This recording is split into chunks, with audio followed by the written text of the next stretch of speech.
తిరుపతిలో మనం జరిగిన దుర్ఘటన చూసాము, దాని గురించి మీ విశ్లేషణ. టీటీడీ చరిత్రలో ఎప్పుడు ఇటువంటి దుర్ఘటన జరగలేదు. ఈ తొక్కిసలాట అనేది అసలు మనం ఎప్పుడు తిరుపతి దేవస్థానానికి సంబంధించి ఎటువంటి బ్రహ్మోత్సవాలైనా కానీ, ఇది వైకుంఠ ఏకాదశి కానీ ఇంకేవైనా ఓకే స్వామివారి ఉత్సవాలకు సంబంధించి ఏదైనా తొక్కిసలాట ఇట్లా మరణించడం అనేది ఎప్పుడు చూడలేదు. It's first time in history. ఏదైతే ఇది జరిగిందో, ఈ 6 మరణించారో వాళ్ళది చాలా బాధాకరమైన విషయము.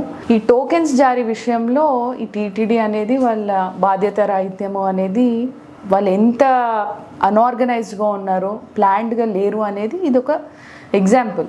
6 మరణించడం అనేది చిన్న విషయం కాదు. వాళ్ళు ఎంతో పుణ్యం చేకూరాలి, మేము ఉత్తర ద్వార దర్శనం చేసుకోవాలి ముక్కోటి ఏకాదశి రోజు అనేది ప్రతి హిందువు అదొక డ్రీమ్ లాగా.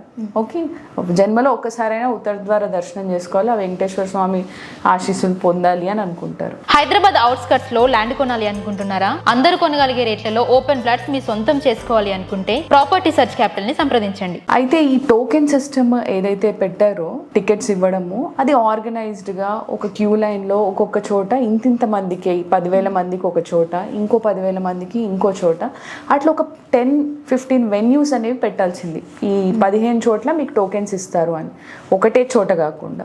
ఒకవేళ ఒక చోట క్రౌడ్ ఎక్కువైతుంది అని అంటే 1, 2, 3 అని అలా టోకెన్ సిస్టమ్ పెట్టి, ఒకవేళ 10,000 మంది కన్నా ఎక్కువ అవుతున్నారు అని అంటే వాళ్ళని ఇంకో చోటికి పంపించడము, ఇలా ఆర్గనైజ్డ్గా చేసి ఉంటే ఇంత పెద్ద దుర్ఘటన జరిగి ఉండేది కాదు. అండ్ సరే జరిగిపోయింది, చనిపోయిన వాళ్ళని మనం ఎలాగో తీసుకురాలేము కనుక ఫ్యామిలీ మీద ఒక మనిషి పోయారు అని అంటే వాళ్ళ మీద డిపెండ్ అయ్యి చాలా మంది ఉంటారు. సో వాళ్ళకి ఇప్పుడు దిక్కులేని పరిస్థితి అవ్వకుండా వాళ్ళకి ఏదైనా ఒక పర్మనెంట్ జాబ్ ఇచ్చుంటే బాగుండేది. ఇప్పుడు చంద్రబాబు నాయుడు గారు ఏదైతే డిసైడ్ చేశారో 25 lakhs అని కంపెన్సేషన్, ఒకళ్ళకి కాంట్రాక్ట్ జాబ్ అని, ఒక 50 lakhs పైన ఇచ్చి ఉంటే బాగుండేది. కాంట్రాక్ట్ జాబ్ బదులు ఆ టీటీడీ దేవస్థానంలోనే ఏదైనా పర్మనెంట్ జాబ్ వాళ్ళకి ఇచ్చి ఉంటే it would have been rather good. వాళ్ళకి ఏదైతే జరిగిందో ఆ అన్యాయానికి కంపెన్సేట్ అయి ఉండేది. ఆబ్వియస్గా మనం పోయిన ప్రాణాన్ని ఎటు తీసుకురాలేము కాబట్టి.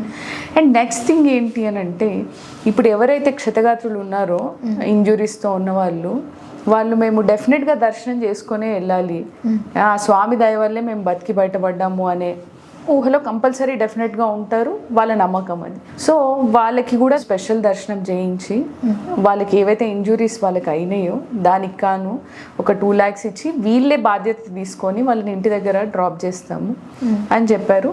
That's a good thing. ఏదైతే ఉందో ఇప్పుడు ఈ దుర్ఘటన నుంచి మళ్ళీ ఇటువంటిది పునరావృతం కాకుండా మనము నేర్చుకోవాల్సినవి చాలా ఉన్నాయి. ఎందుకంటే ప్రీవియస్గా గోదావరి పుష్కరాల్లో కానివ్వండి, ఇప్పుడు జరిగిన దాని గురించి కానివ్వండి, మనం ఒక తప్పు నుంచి తెలుసుకోవాలి డెఫినెట్గా. సో మళ్ళీ ఇది రిపీట్ అవ్వకూడదు అని మనము కోరుకోవాలి. That's what I analyse. Ma'am, మీరు ఇప్పుడు అక్కడ జరగడానికి కారణం ఏంటి అన్నది చెప్పారు. ఇక ముందట జరగకుండా ఉండాలంటే ఎలా ఉండాలి, ఏం చేయాలి అన్నది కూడా చెప్పారు. Thank you. అండ్ ఇలాంటి కరెంట్ అప్డేట్ మీ దాకా తీసుకొని రావాలంటే నేను మా టీం చాలా కష్టపడుతున్నాం. సో ఈ వీడియోని లైక్, షేర్, సబ్స్క్రైబ్ చేసుకోండి.